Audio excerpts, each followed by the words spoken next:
A routine traffic stop took an unexpected turn when an officer discovered the identity of the person he had pulled over. The late afternoon sun bathed the quiet streets of a suburban neighborhood in Fairview Heights, Missouri, in a warm glow. Angela Carter, a poised and confident woman in her early 40s, was driving home from a productive work meeting. Her sleek black Tesla moved effortlessly along the road. Moments like these made her reflect on how far she had come in life. But her peaceful drive was interrupted as red and blue lights suddenly illuminated her rearview mirror, and the piercing sound of a siren jolted her thoughts. Angela's pulse quickened, not out of fear but sheer frustration. She knew she hadn't broken any laws. A quick glance at her speedometer confirmed she was well within the limit. Yet, she signaled, pulled to the side, and took a steadying breath. The patrol car stopped behind her. Officer Dan Baker stepped out, his boots crunching against the gravel shoulder as he approached her vehicle. He was tall and broad-shouldered, his demeanor exuding authority. His stern gaze and tightly set lips left no room for pleasantries. Angela rolled down her window, maintaining a calm but attentive expression. Before she could utter a word, the officer leaned in, his intense stare making her grip the steering wheel a little tighter. "License and registration," he said curtly, his tone devoid of any courtesy. Angela handed over her documents with deliberate composure. "May I ask why I've been stopped, officer?" Her voice was steady and professional. He narrowed his eyes. "I'll be asking the questions here. Step out of the vehicle." There was no explanation, no context, just a blunt command. Angela hesitated, aware of her rights. The law didn't require her to step out without cause, and the officer hadn't provided one. Her pause visibly irritated him. "I said step out of the vehicle." His voice grew louder, drawing the attention of passing pedestrians. Angela met his gaze firmly. She wasn't about to be intimidated, but she understood this encounter was escalating. She unlocked her car door and stepped out, her navy blazer and crisp white blouse a stark contrast to the hostility in the air. She stood tall, her presence commanding respect even as the officer's demeanor remained aggressive. "Hands where I can see them," he barked, stepping back slightly as though expecting her to resist. Angela complied, though the gesture felt demeaning. A small group of onlookers had begun to gather, their murmurs filling the tense atmosphere.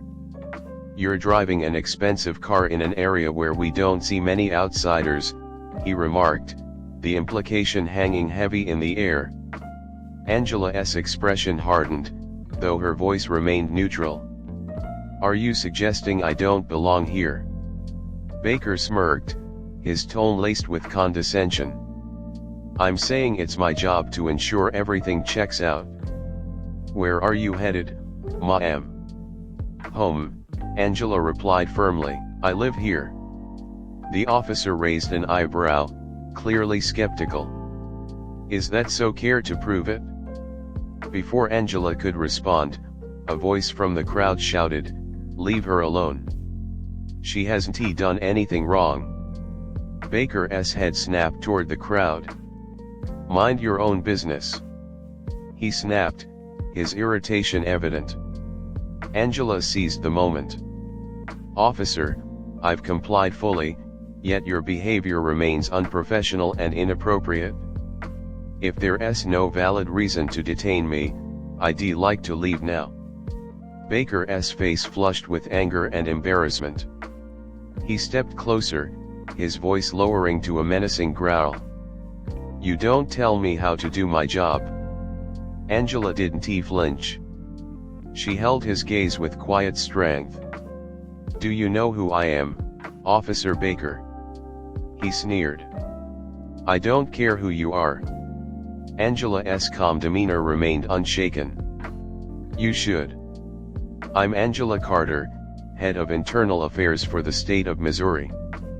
Her words landed like a thunderclap. The murmurs from the crowd turned into audible gasps. Baker's expression faltered, a flicker of panic crossing his face. "Feel free to verify," Angela continued, gesturing toward her dash cam. "Every second of this encounter has been recorded. Your conduct will be reviewed, and I will personally ensure accountability." Baker's bravado crumbled. He stammered an apology, his earlier confidence replaced by visible discomfort. Angela, ever composed, didn't gloat. Instead, she used the moment to deliver a lesson. "What you did today was an abuse of power," she said firmly. "You need to reflect on your actions and the biases that led you here.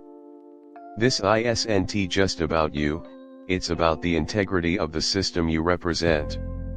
As Angela drove away, she felt a sense of resolve. This wasn't just her victory, it was a step toward justice. The crowd's murmurs of approval echoed in her mind as a reminder of the impact of standing firm against injustice.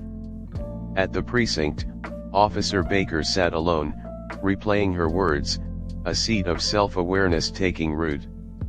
Change, Angela knew, was slow and often uncomfortable.